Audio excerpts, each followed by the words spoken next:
Good morning, everyone, and welcome to this week's Libraries Adventures Live. My name is Leah, and I'm a librarian with Kirklees Libraries.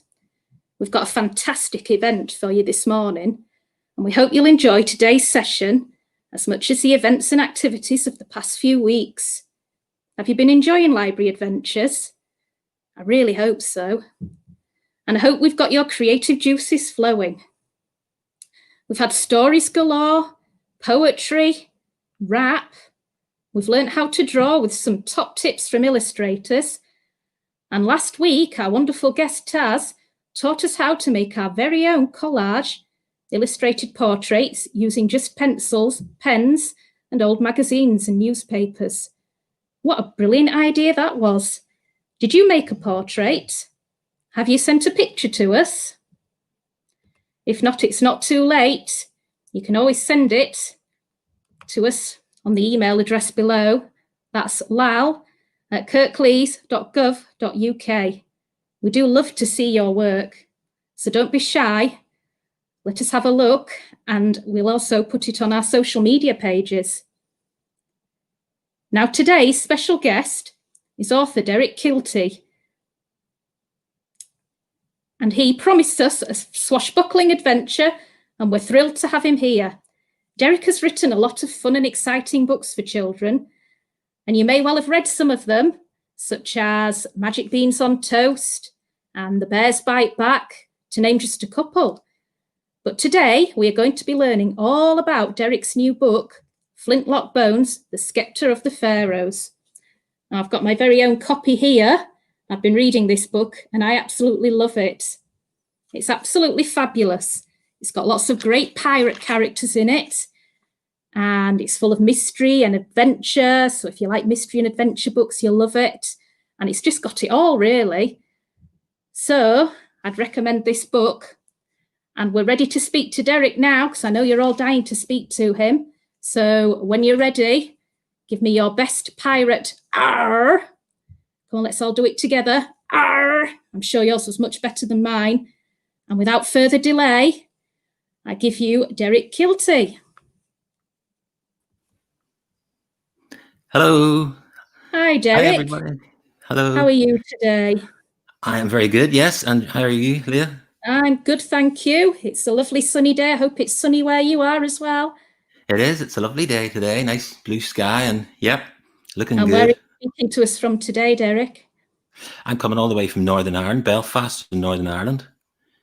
All the way from Northern Ireland. So today we're going to be talking surprising it's not raining. It's not. I'm saying it's quite surprising it's not raining. Yes, I know. It's been lovely, hasn't it? Yeah. And today we're going to talk to you about your brand new book, The Flyntlock Bones, the Sceptre of the Pharaohs. So it's a pirate adventure, isn't it? It is. It's a pirate adventure, yes, but with a bit of a twist. So it is, yeah. Yeah. But, so it's been great fun, yeah, to write, and it's doing well, yeah. Good few nice reviews, yeah, in the Times and other such. So I've heard in one of the reviews, it's a bit of a Sherlock Holmes meets Pirates of the Caribbean type adventure. That's how somebody described it. Would you say that's fair? That would be bang on, yes, pretty much, yeah. So lots of mystery and adventure and lots of pirate characters as well. Yes, and from reading the book myself, I'd say that I was aware of all the very different colourful characters that you've created. I mean, it must have taken you quite a while to create all those characters.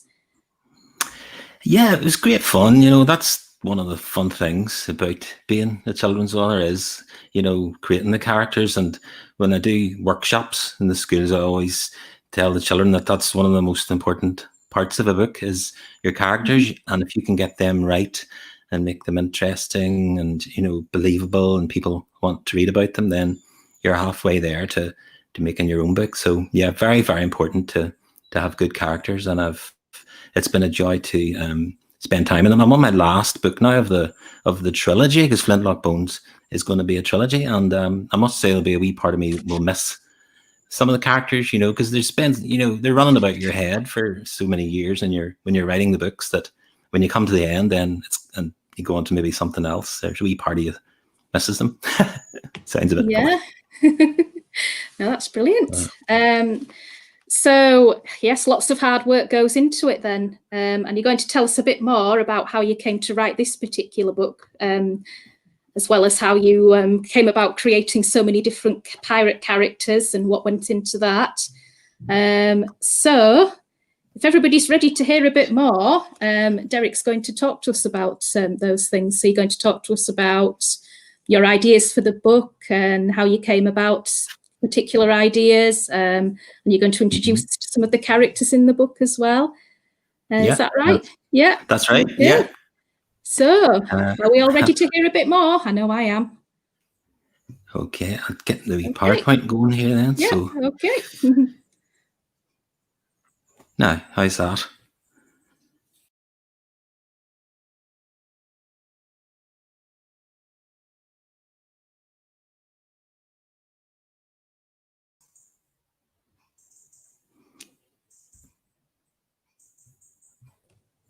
Okay, that's great, Derek. Okay. Is it okay?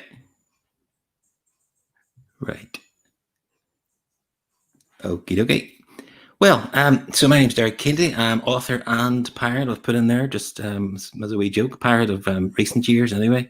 And I always start with a wee joke. So I thought I'd make it a piratey joke. So I've changed this one for a pirate joke. And it's what lies at the bottom of the sea and shivers. So I wonder, can you guess this one? Well, it's a nervous wreck. A nervous wreck. Now, I started writing stories a long time ago when I was young, primary school age. I think I was in about P3 or 4 when I got interested in writing stories. And I used to write stories about my wee bear, which I think I pinched off my sister, and he was called Pandy. And I used to spend time writing stories about Pandy. But not only that, I would kind of make them into wee books as well. So I would sort of fold over the pages and do like a cover and maybe a blurb on the back and illustrations in the middle, and maybe a few staples or tape to try and make it into a wee book as best I could. So ever since I was very young, I've always been interested in writing stories. But as well as that, I've always loved reading. And I'm sure everyone who's tuned in today are great readers. And it's the best thing. Reading is the best thing. No matter if you want to be an author or no matter what you really want to be, reading is so good for your education, and it will help you in later life. And I loved reading. Now, no prizes for guessing some of my favourite books. They were pirate books. Pirate books like Treasure Island, which was one of my favourites. And as well as pirate books, but I loved reading detective type books, books with sort of clues and mysteries and whodunit, solving the crime. So detective books and comics I've put there too, because there was always plenty of comics in our house, and I remember them being wee detective comics. And I loved them. I couldn't get enough of them. So I had my pirate books and my detective books. So when a few years ago I decided it was time for a new book, I started thinking of some ideas. And a few years ago, somebody gave me the advice that it's always best to write a book or story about things that you know or things that you find interesting. And that's always stayed with me. So when I come to do my new book, Flyntlock, I started thinking, well, what sort of things was I interested in when I was young? And of course, I thought about my pirate books, which I loved. But then I thought about my detective books too. So I'd sort of two things going on. On one hand, I had my pirate books, and on the other, my detective books. And then one day I hit on the idea of putting those two things together. Pirates and detectives. And it was one of the best things I could have done, because all of a sudden I had the wee germ of an idea of having pirates who were detectives. And I remember I'd been working on another wee story, and I scribbled this wee doodle in the corner of the page, and it's a skull and crossbones, the pirate flag, you know. But instead of one of the bones, I tried to make one of the bones into a wee magnifying glass. And then I wrote pirate investigators. And that was really where the whole idea came from, So Flyntlock Bones, yes, they're pirates, but they're also detectives, and they go about sailing the seven seas, not stealing the treasure or the booty, but finding it for other people who hire them and returning it to their rightful owner. So that was the idea for Flyntlock Bones, the Sceptre of the Pharaohs. Not just one book, it's going to be a trilogy. So next year we've got the second book, which is called The Eye of Mogdrad.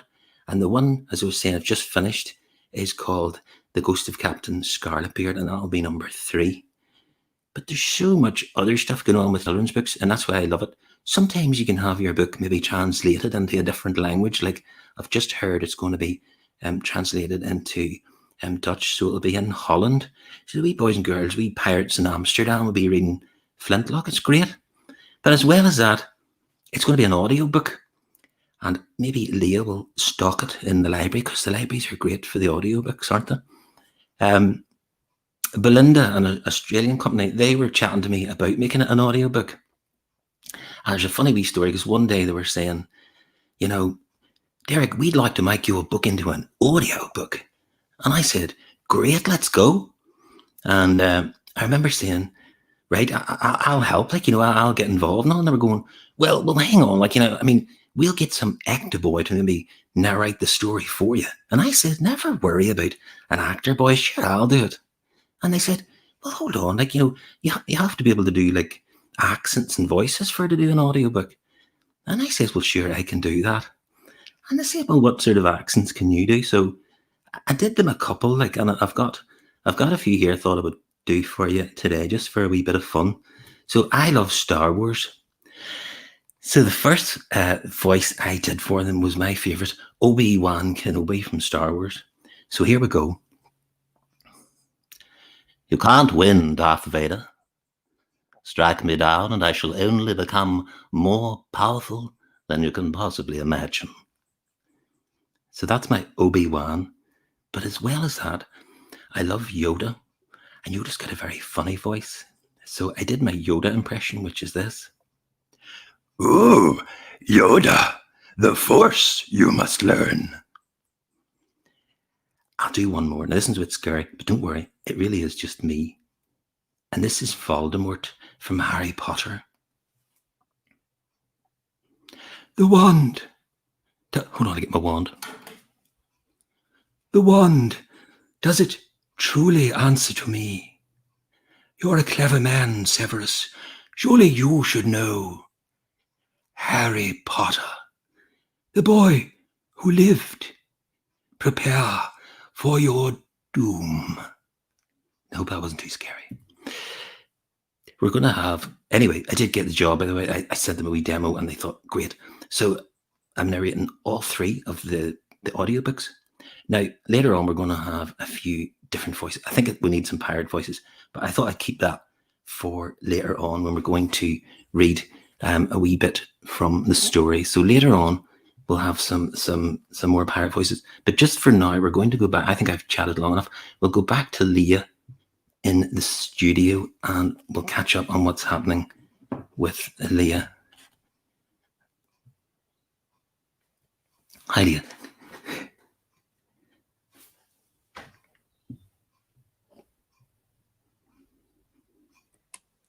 Hi, that was lovely. It was lovely to hear all about your own personal journey, Derek, into becoming a writer.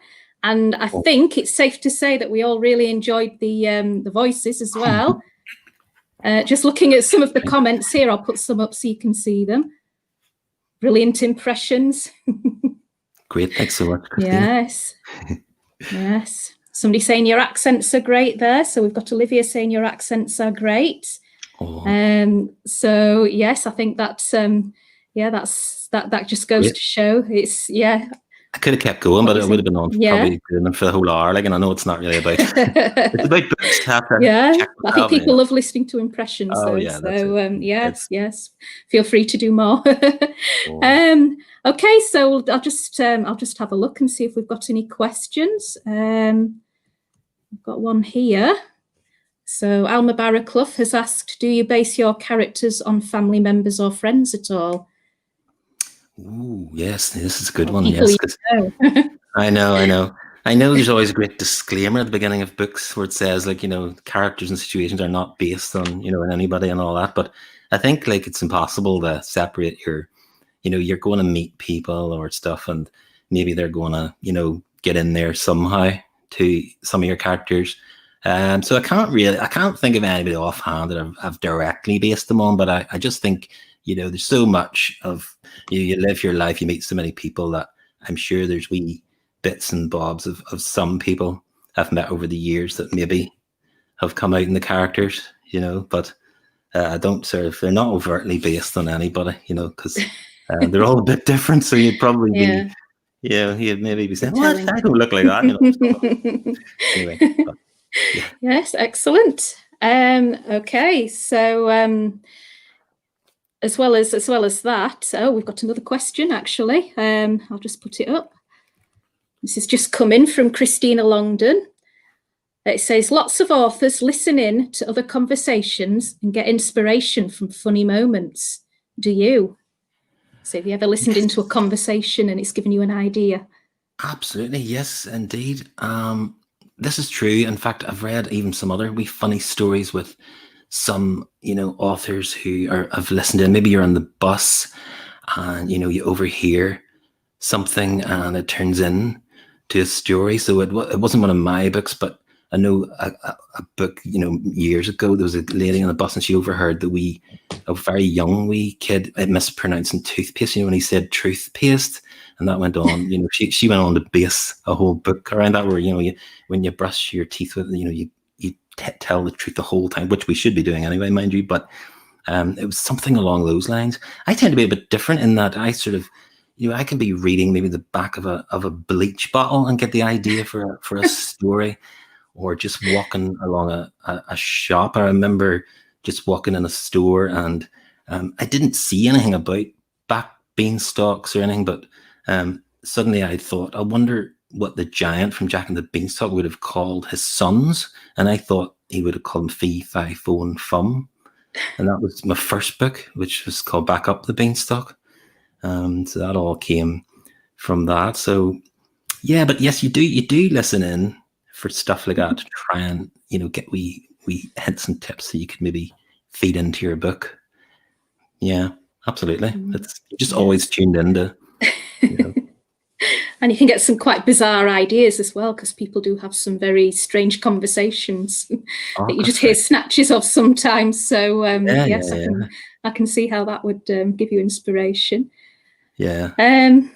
So, or if I'm at schools and doing the workshops, the children, I do wee exercise with them where they all create their own characters and all, and it's brilliant to just walk around and see the ideas that come up with. Imagination of children. Exactly, imaginations. That's half the battle. And so it's a wee thing I even do myself. The wee exercises show them I would even do, because it's just where you draw a character and give them a name and hobbies and dislikes. And it's really good, can sometimes set you off on maybe a new story idea, because it's hard just sitting down with a blank sheet of paper and to write a story. So it's a good wee exercise. Maybe you can just doodle it. Yeah.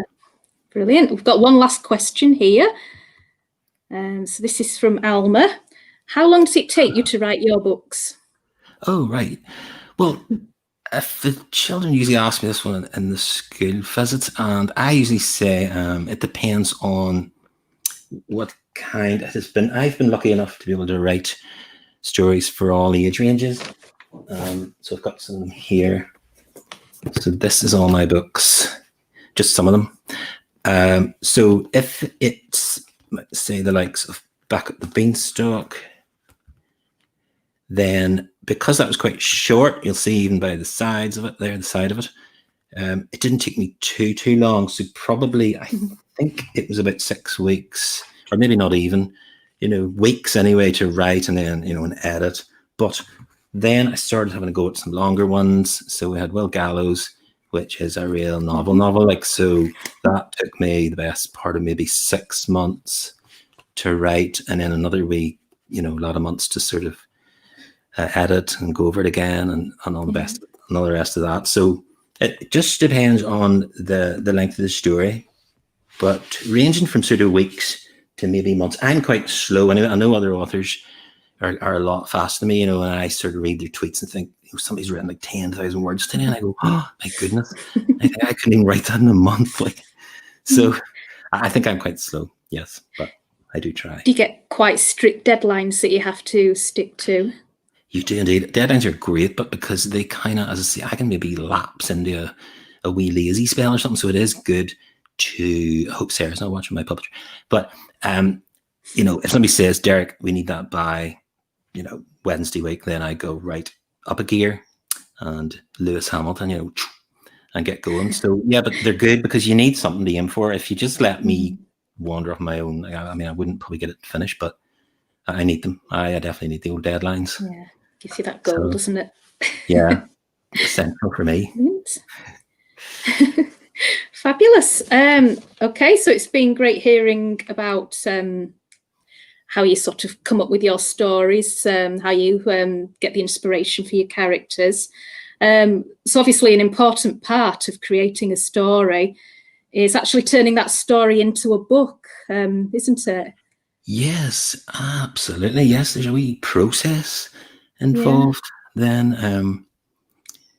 So you're going to tell us a little bit about that, aren't you, Derek? Just a little bit about how your stories get turned into a complete book. Absolutely, yep. There's a wee process involved, and it's nice to share with the boys and girls just the steps involved in creating a book. It's not, it's not hard. It's fun, really. But there is some steps involved in making your story into a book if you want to be an awesome author as well. And what I do then, I start with my notebook, and this is my notebook for one of my stories from a few years ago, Gallows, and I've still got it. And it's really just a jotter, and I use this wee pen because you can rub it out. So this is great because if you make a wee mistake, you can see I've made quite a lot of mistakes actually, and that's okay. I always tell the boys and girls, if you're writing your story, don't worry if you don't get it right first time, because a lot of people get hung up with this, I have to get it right the first time. You don't. Most authors don't get it right the first time, and they have to score out things and maybe rub out as I can with this wee pen. But I've seen there's a big the library in London. I was having a wee walk around, and it's great because you can see the old manuscripts of Dickens, all these great authors, and they're the same as mine. They've lots of scorings out, and but it's hardly readable, some of it.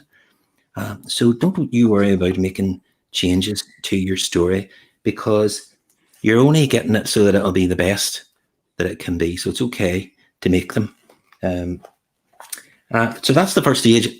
Some authors can type straight in to the computer, and I can sometimes, but I do prefer to write it down handwriting. I just think there's something about the actual act of handwriting that sort of engages your brain and gets the story down maybe a wee bit better. So it's my preference to write in longhand, like that. So that's my jotter. So this, I set it over here. That's, if you like, the first stage. But of course, you could not send, if you wanted to make your story into a book, you couldn't, or do you think you could send that to a publisher? I don't think so. What I think they might. No, they might have a word to say or two. They might. Well, do you know what? They probably wouldn't even look at it. It's so hard to get a book published that they've no time. They get hundreds of manuscripts every day, or maybe not every day, but you know what I mean. Every week they're plowing through all these stories of new budding authors who want to, get a book out and into Leah's library. But it's tough enough. So you have to try and make yours stand out. So I don't think you could send it in like that.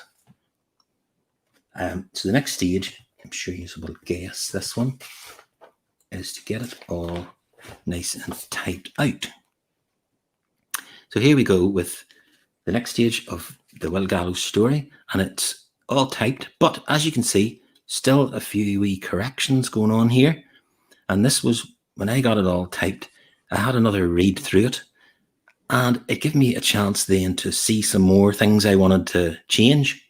So it's a good idea to maybe handwrite it, because then when you come to typing it, it's like another editing step, and you're reading over it again, and you're finding other things that maybe you could make better. Because don't forget, we want to make our story as best as we can get it, because we want to have a good chance when it goes to the publisher. So that's step 2.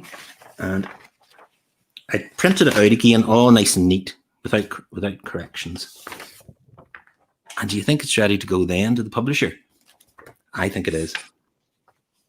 And so that's what happened. Now, I sent it off to the publisher, and not all my books, of course, makes it into books. You do get the odd letter saying, thank you so much for your book. However, we don't feel it's strong enough to make it into a story. So they're quite sad to get. But I'm thick-skinned, and when I got those kind of letters, I just kept going and maybe made changes or started a new story. And so this is the next step. Whenever the publisher takes over and starts making your story into a book, they get it all typed up special. And usually they'll get the illustrator involved, maybe, if there is one. I quite like that most of my books have had illustrations because I love them. I think I would like to have been an illustrator, really, but I'm not good enough. So I'm really just an illustrator in an author's body, because I think it looks so cool, and I'd love to be able to draw as well as the illustrators I've had. My illustrator for Flyntlock Bones is a real genius. He's a man from Yorkshire called Mark Elvins, and he does a brilliant job on my drawings. I tell you, when I'm meant to be reading through the story to check it, sometimes I get waylaid looking at Mark's drawings because they're so detailed and there's so much going on in them. You know, they're like, where's Wally? There's wee things where somebody's doing something right in the bottom corner, and you're just sort of chuckling at it. And I think, I have to be correct in my story, like, you know. But and for Will Gallows, of course, I had Johnny Duddle, who's gone on to be very famous in his own right too, which is great. So this is really the last year. These are called the proofs, and when you get these, then you know you're nearly there with your story. So you've typed it in, you've sent it off, you've got your proofs. Sorry, I missed out the handwriting. This is kind of like the third step. And when the publisher sends you these, they'll usually send them along with the cover.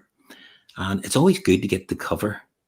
Now, usually they'll email it, and it's great to see the new cover of your book. I've just last week got the cover for the next Flintlock, and it's always fun to hit the button and see it pop up, because you're always like, oh, that's good, you know, and it's lovely red color as opposed to the blue. So we're going to have, you know, sort of different colors in the trilogy. So it's always fun. So these are wee fun things about being a children's author. You get to see your drawings and the fun covers and all the rest of it. So now, all this can take a wee while. Somebody was asking about how long does it take to write a book. Well, there's a wee delay really in even getting it published, because when you get it written, you're sort of and you get it accepted, you're busting then for it to come out. But unfortunately, you have to wait a good while because the publishers need time to do all these things. So even, you know, getting the proofs ready and getting your final book, it can take nearly about a year. So you have to be quite good at waiting as well. I'm not. I'm like, you know, when's it come out? But you have to be, as well as thick-skinned like me, you have to be good at sort of waiting, because, you know, they usually say, oh, it's going to be next year, and you're all right. So, but it doesn't be long going in, and then it's not long until you get your book in your hand. So I hope those wee hints and that wee thing helped you, and just encourage you to write your own stories. It is great fun, and, you know, hopefully I'm looking out for all these wee things to happen along the way till your book comes out. So it's great fun. And that's it. Yeah. I think those tips have been really, really useful for all our budding writers out there. A couple of people have asked questions as well. So 2 people have asked about the input. Do you get any input into the illustrations or choice of illustrator?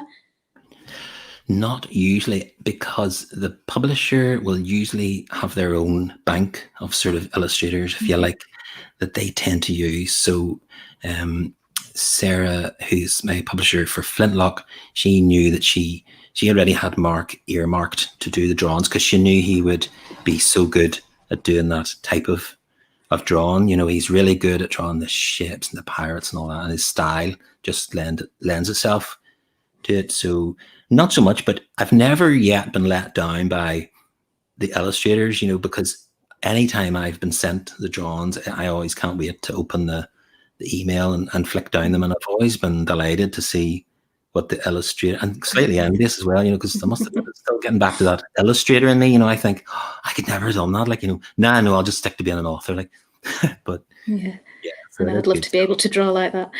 Oh, So do you think it helps if you have a good working relationship with the illustrator as a writer? Yeah, yes, definitely.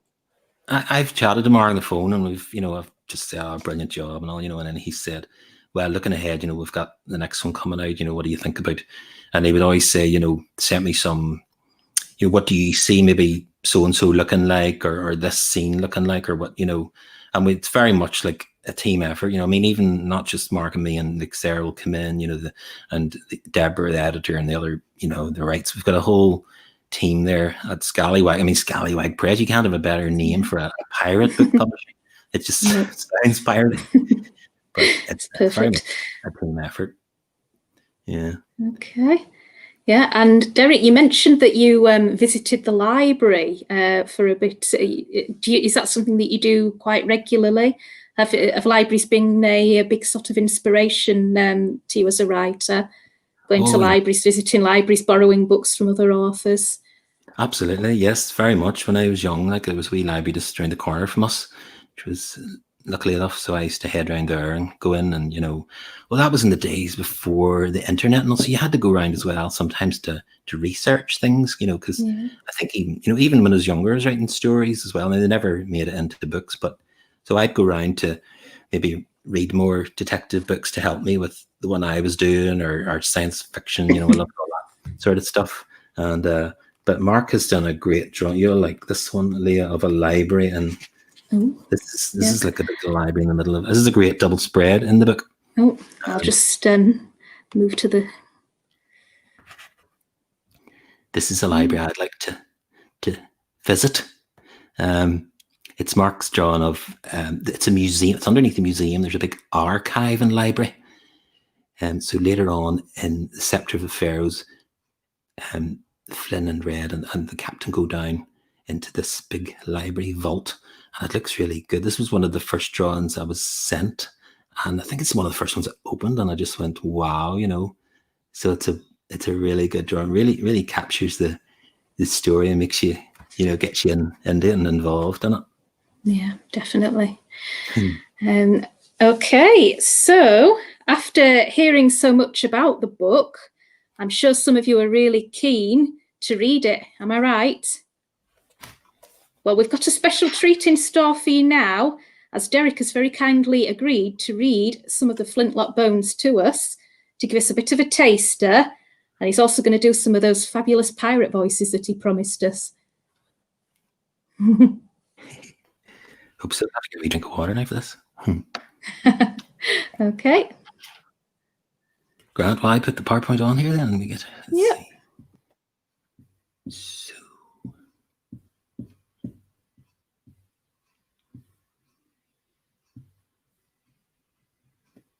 Oh, no, that's wrong. Technology.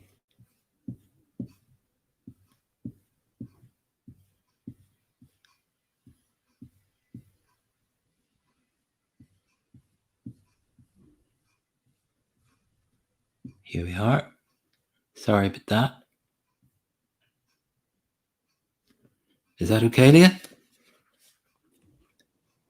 Yeah, that looks great. Okay, Grant.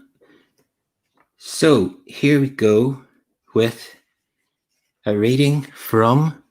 I was going to put my pirate hat on, but I don't know if it stays on or not. Maybe you can't even see me anyway. I don't know if you can see me. I don't know if it's going to stay on. Not with my headphones. Well, so time for some piratey voices as well. And what I thought would be best is to read from the beginning, because it sort of sets the scene. So I thought I'd read a bit of the first chapter. So here we go with chapter 1 of Flyntlock Bones, the Sceptre of the Pharaohs. Chapter 1, The Black Hound. Creak, squawk, creak. Me heart flutters as I stride up the gangplank of the tall sailing ship that lurches and creaks in the harbour.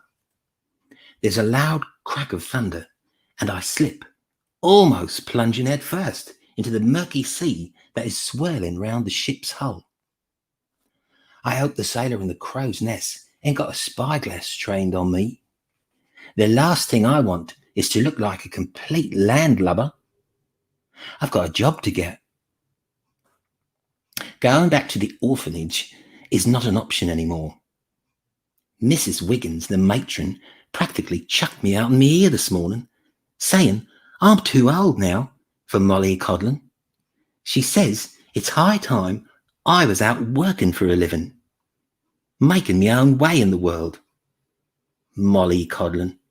The cheek of her, when it were me that done all the shopping, washing and cleaning, for which I might add, she never gave me a penny. At the top of the gangway, a gruff voice calls out, "Ahoy there! What Scotland sea rat tries to get aboard the Black Hound without my knowing it?" I freeze as a big burly man looms over me, silhouetted in the sunlight.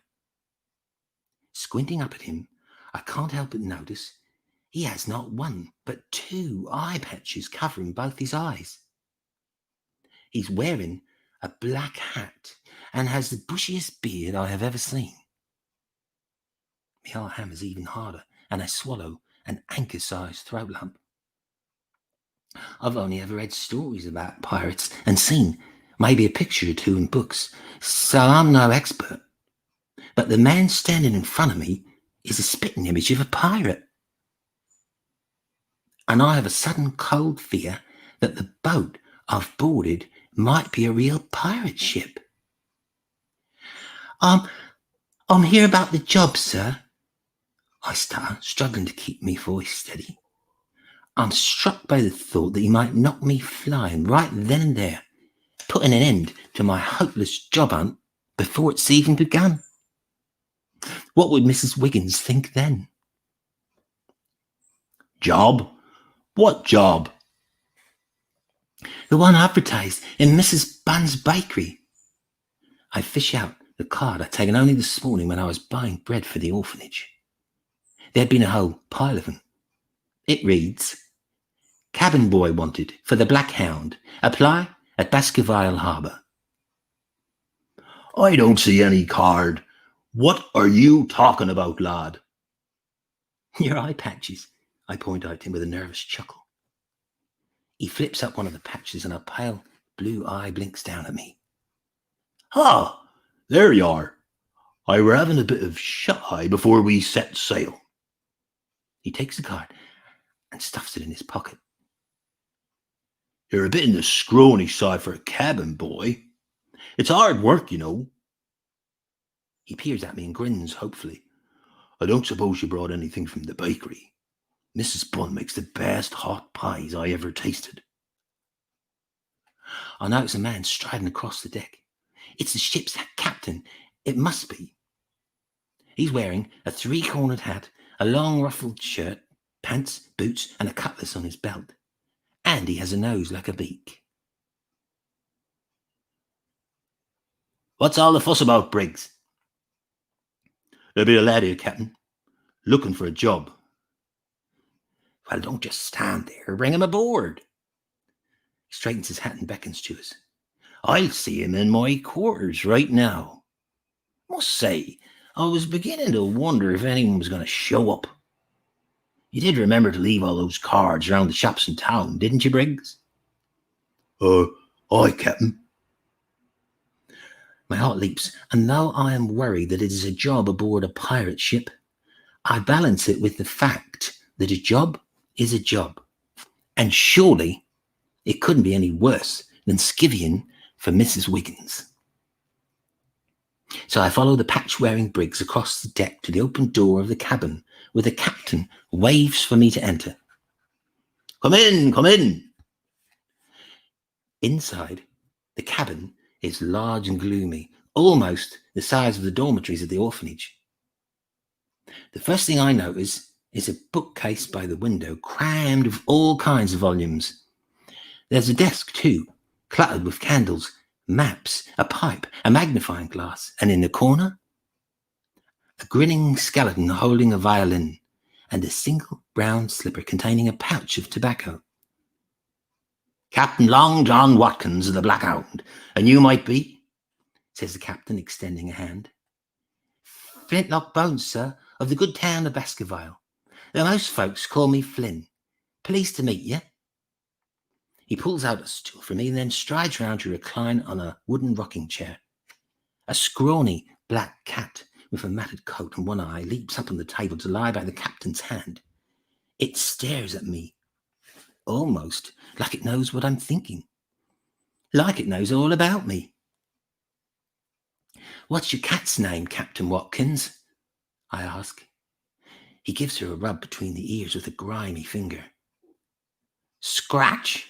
She's the hardest worker on this ship. Keeps the mice and rats away from all the sacks of grub down in the hold." "What happened to her eye?" "You'll have to ask her that one yourself." He grins. "One of the crew picked her up a few years ago on an island in the dire straits. She was in pretty bad shape. We took her in, fed her, and she's been with us ever since. I always wanted a cat, but I was never allowed one." The captain fiddles with his pipe, reaching down to take the tobacco pouch from his slipper. "About the job, young Flynn. You ever been to sea before?" "Not till today, sir." "It's tough work, you know. Tougher if you have to learn everything from scratch." "Not this scratch, of course," he says, glancing at the cat. "I wouldn't expect anything less, sir, but I picks things up real quick, so I does, so you've nothing to worry about there." "Your parents okay with you going to sea?" "I'm an orphan, sir. My folks died in the Great Fire of Baskerville when I was a baby.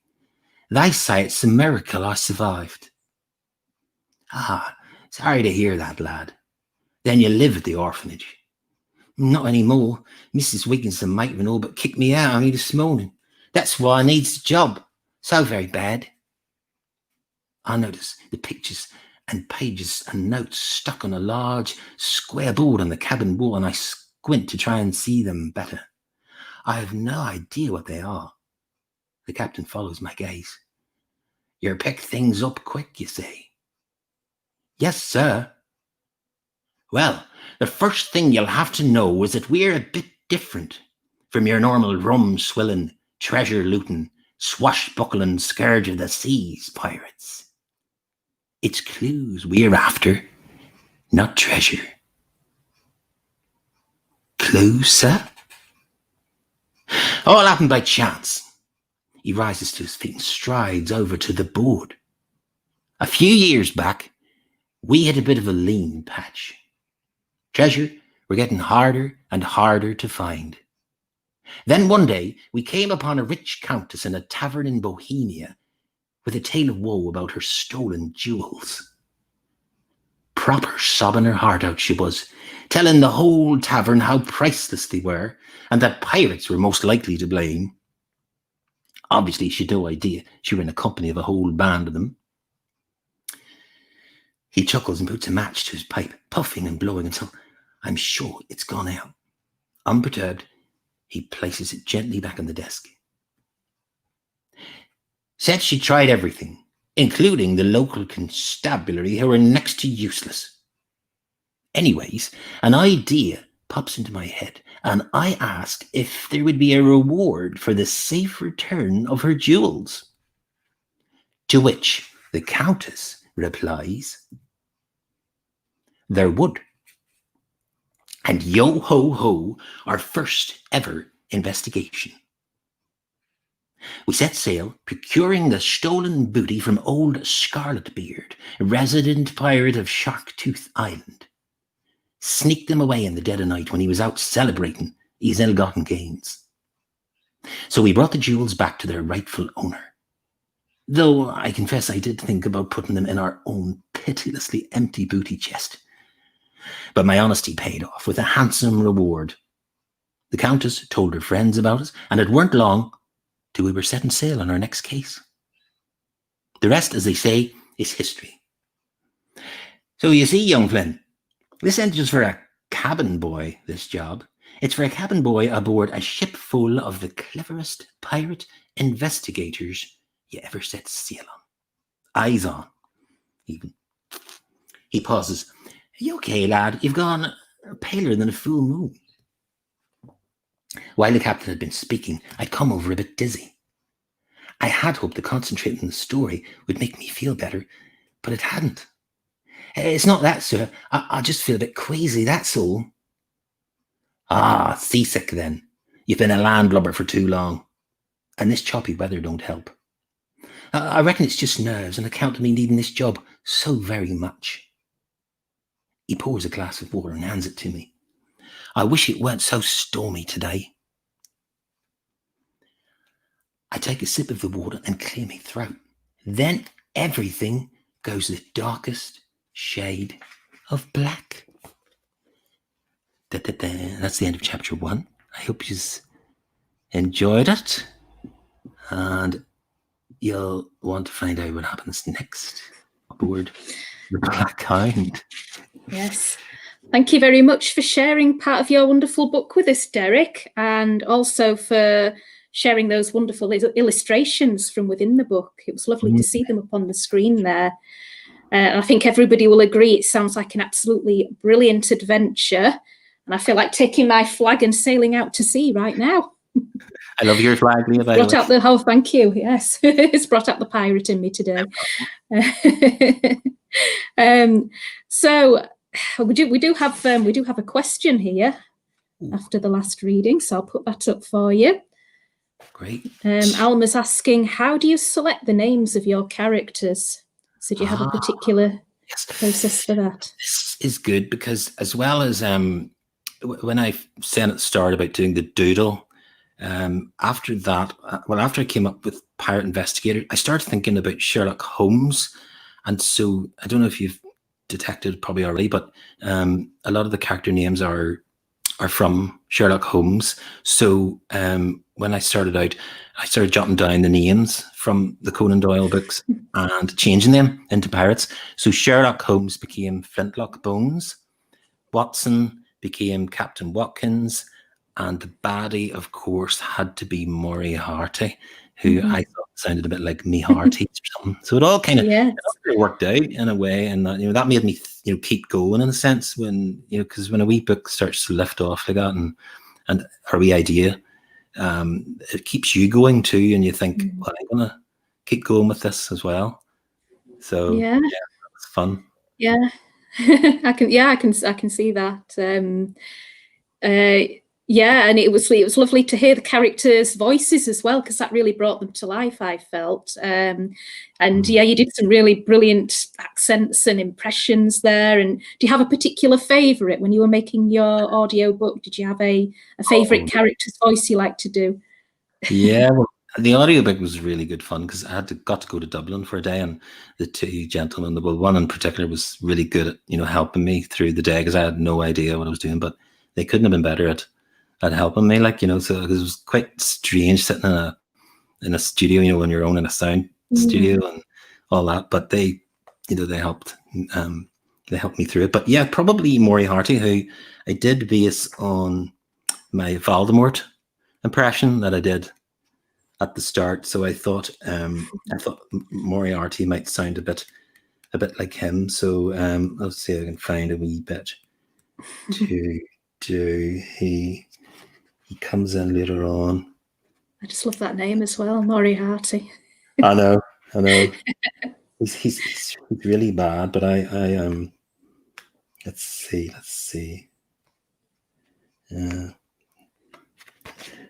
But I think you'll find I just have got away with it. Well, Flynn has just said you'll never get away with it. So he said, I think you'll find I just have. Soon I'll be rid of my own enemy Watkins and his crew of interfering idiots. He's so irritating. I'm starting to find you irritating too. I should have left you and that meddlesome girl back there on the fire ship. That's it. The suspense. So that's my heart. But I do have. There is a librarian there. Would you like to hear my librarian? This is you. This Oh, is yes, your. please. Oh, This yes. will be your favorite character. So this is. Let's see if we can find.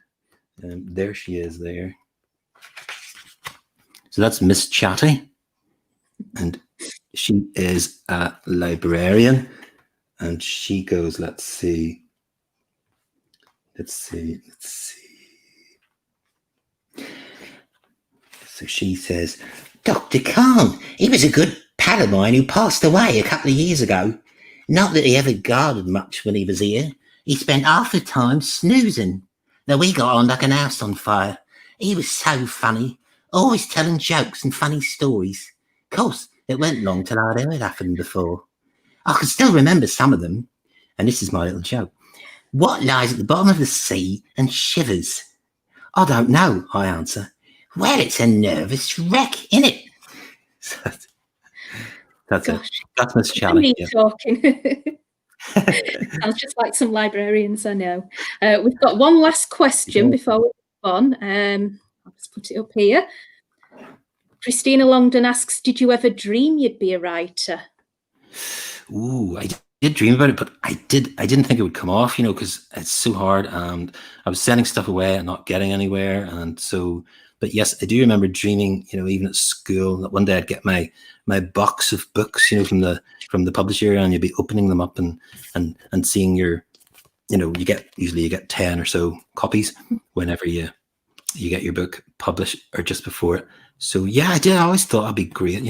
I think that keeps you going. If you've got a wee dream like that, I'm just lucky that I've actually fulfilled it. Because that was always my sort of wee ambition to get books, and now not just one, but when the third Flintlock comes out, that'll be 13. So not too bad.